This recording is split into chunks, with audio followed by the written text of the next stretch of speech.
ఎన్నికల్లో అడ్డదారుల్లో గెలిచేందుకు తెరాస నేతలు ధనబలంతో వస్తున్నారని, తాను ప్రజాబలంతో ముందుకు వెళ్తున్నానని ఆదిలాబాద్ లోక్సభ కాంగ్రెస్ అభ్యర్థి రమేష్ రాఠోడ్ వ్యాఖ్యానించారు. జిల్లాలో ఎప్పుడూ లేని విధంగా ఆదివాసీ లంబాడీ తెగల మధ్య గొడవ కారణం తెరాస ప్రభుత్వమేనని ఆయన ధ్వజమెత్తారు. జిల్లా సమస్యలపై పూర్తి అవగాహన ఉన్న తననే గెలిపించాలని కోరుతున్న కాంగ్రెస్ అభ్యర్థి రమేష్ రాఠోడ్తో మా ప్రతినిధి మణికేశ్వర్ ముఖాముఖి. ఆదిలాబాద్ జిల్లా రాజకీయాల్లో రమేష్ రాఠోడ్ పేరు సుస్థిరమైనది.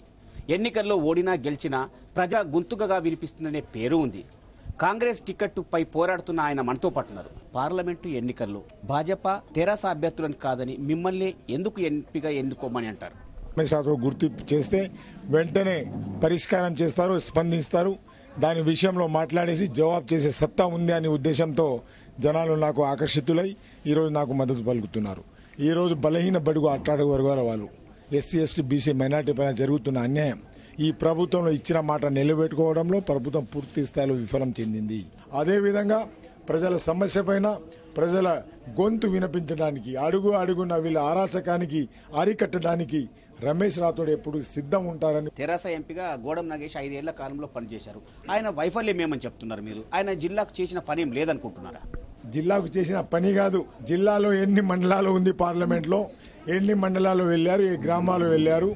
ఆయన ఎన్నికల అప్పుడు కొంతవరకు వెళ్ళారు. ఆ తర్వాత ఏ మండలానికి వెళ్ళలే. ఏ మండలానికి 25 కోట్ల ఫండ్లో ₹1 ఇవ్వని పరిస్థితి.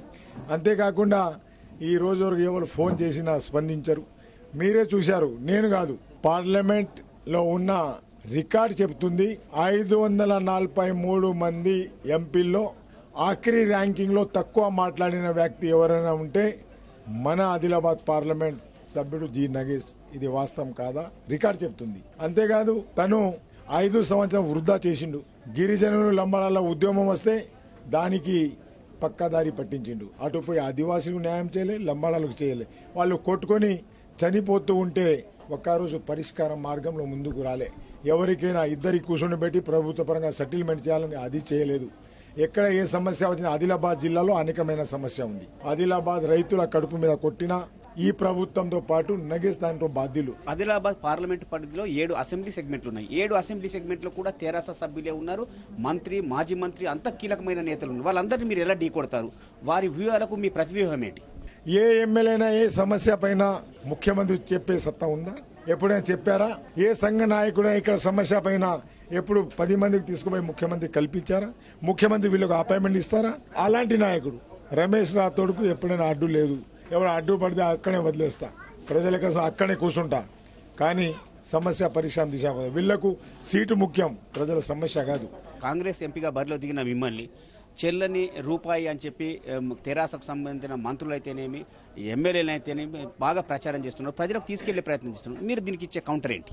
చెల్లని రూపాయి నేను అన్నాడు ఎవరు? ఇంద్రకరణ్ రెడ్డి గారు. ఓకే, నేను చెల్లని రూపాయి.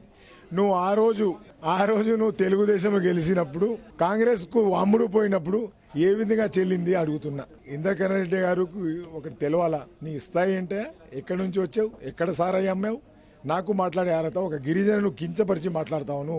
పార్టీ ఈరోజు అవసరమని అన్నారు. పార్టీలో ఉన్నప్పుడు పార్టీ ఆదేశాలను పాటించాలా కాబట్టి పార్టీ ఆదేశం ప్రకారం పోయాం. టికెట్ ఇచ్చారు. ఈరోజు అందరం కలిసి గ్రూప్ లేకుండా పోతున్నాం, అందరం కలిసి పని చేస్తున్నాం. టికెట్ అనౌన్స్ అయినప్పుడు పార్టీ పరిస్థితి వేరే ఉండే. అనౌన్స్ అయిన నామినేషన్ రోజుకి మాకు గ్రూప్ లేకుండా నిరూపించుకున్నాం. ఆ తర్వాత క్రమంగా అందరం కలిసి పనిచేసి మరి ఇప్పుడు ఒకే ఒక party, Congress party, Rahul Gandhi party. Adilabad పార్లమెంట్లో ఆదిలాబాద్ జిల్లాలో ఒకే ఒక party, Congress party, Rahul Gandhi party. అదే ఉంటుంది. మీరు ఎంపీగా విజయం సాధిస్తే ఆదిలాబాద్ పార్లమెంట్ పరిధిలో 3 ప్రధాన అంశాలు ఏమైనా చేసేది ప్రణాళిక ఉన్నదా? ఉంటే అవి ఏంటి? నేను పార్లమెంట్ సభ్యుడు ఉన్నప్పుడు Adilabad to Chandrapur railway line survey చేయించిన, శాంక్షన్ చేయించిన. Adilabad to Armoor railway line survey చేయించిన, శాంక్షన్ చేయించిన. కానీ అక్కడ ఒక కండిషన్ ఉంది. స్టేట్ గవర్నమెంట్ 30% కడితే వర్క్ స్టార్ట్ అవుతుంది. స్టేట్ గవర్నమెంట్ ఆ రోజుల్లో నా గవర్నమెంట్ లేదు. ఈ రోజు నగేష్ గవర్నమెంటే ఉంది, కానీ కట్టలే, వైఫల్యం చెందారు. ఎప్పుడు పార్లమెంట్లో మాట్లాడే, ముఖ్యమంత్రి దగ్గర మాట్లాడే. ఆదిలాబాద్లో ఫ్లైఓవర్ బ్రిడ్జ్ ఉంది, ఫుట్ ఓవర్ బ్రిడ్జ్ ఉంది రైల్వేది. అది చేయవలసిన అవసరం ఉంది. నేను 100% బ్యాక్వర్డ్ జిల్లాగా అది పరిగణనలో తీసుకొని గవర్నమెంట్ ఆఫ్ ఇండియా నుంచి ఈ రైల్వే లైన్ అయినా కానీ ఫ్లైఓవర్ బ్రిడ్జ్ అయినా చేయించే బాధ్యత తీసుకుంటా. అంతేకాకుండా సిమెంట్ ఫ్యాక్టరీ ఉంది. సిమెంట్ ఫ్యాక్టరీ సమస్య చాలా తీవ్రంగా ఉంది. ఇక్కడ ఆదిలాబాద్ మార్కెట్ అసలు లేనట్టు అయిపోయింది. ఒక పక్క కాటన్ మార్కెట్ జీరో అయిపోయింది, ఇంకొక పక్క సిమెంట్ ఫ్యాక్టరీ లేనందువల్ల ఆదిలాబాద్ జిల్లా వీడిపోవడం, 4 భాగాలు కావడం, దీనికి కళ పోయింది, రొటేషన్ తగ్గింది.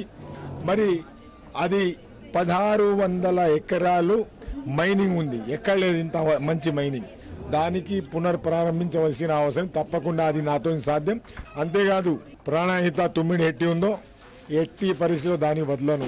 ఆ వాటర్ ఆదిలాబాద్ జిల్లా ప్రజలకు, రైతాంగానికి తీసుకువచ్చే బాధ్యత తీసుకుంటా. ఆదిలాబాద్ జిల్లాలో పురుడు పోసుకున్న ఆదివాసీ లంబాడీల రిజర్వేషన్ అంశం ఈ ఎన్నికల్లో ప్రభావం చూపదంటారా? ఆదివాసులు ఒక పక్క, ఇంకొక పక్క లంబాడాస్. మాకు వాళ్లకు ఏం లేదు, రాజకీయంగా చేసుకున్న కుట్ర ఇది. పోతే ఏ రోజు అయితే ఆదివాసులు ఏకపక్షం ఉన్నామన్నారో అసెంబ్లీ ఎలక్షన్ వచ్చింది. ఇద్దట్లో మీకు ప్రధాన ప్రత్యర్థి ఎవరైనా అనుకుంటున్నారు? నాకు అలాంటి ఆలోచన ఏం లేదు. నేను ప్రజల వ్యక్తి, ప్రజలకు పోతున్నా. వాళ్ళ దగ్గర ధనం ఉంది, కేసీఆర్ ధనం, అధికారం, ఎమ్మెల్యేలు, కాంట్రాక్టర్లు, తర్వాత ఎంపీపీ, జడ్పీటీసీలు ఒక పక్షాన ఉన్నారు. ఒక పక్షాన ప్రజలు, నిరుద్యోగులు, రైతులు, మరి మహిళలు, ఎస్సీ ఎస్టీ బీసీ మైనార్టీలు ఉన్నారు. వీళ్ళ మనోభావన తెలుసుకున్న తర్వాత మీకు కూడా తెలుసు, వాళ్ళకు కూడా జగమెరిగిన సత్యం. మరి ప్రజలు ఎవరి పక్షాన ఏ నాయకుడు ఉన్నారని నిర్ణయించి మరి మంచి నిర్ణయం తీసుకుంటారని ఆశిస్తున్నా. ఇది కాంగ్రెస్ అభ్యర్థి రాఠోడ్ రమేష్ అభిప్రాయం. ప్రజా గొంతుకగా పనిచేసే తన విజయం దాదాపు ఖాయమైపోయిందనే భావన ఆయనలో వ్యక్తమవుతుంది. ప్రజాబలం ముందు తెరాస బలం కొట్టుకపోతుందనే ధీమా వినిపిస్తుంది. కెమెరామెన్ కిరణ్తో మణికేశ్వర్, ఈటీవీ న్యూస్, ఆదిలాబాద్.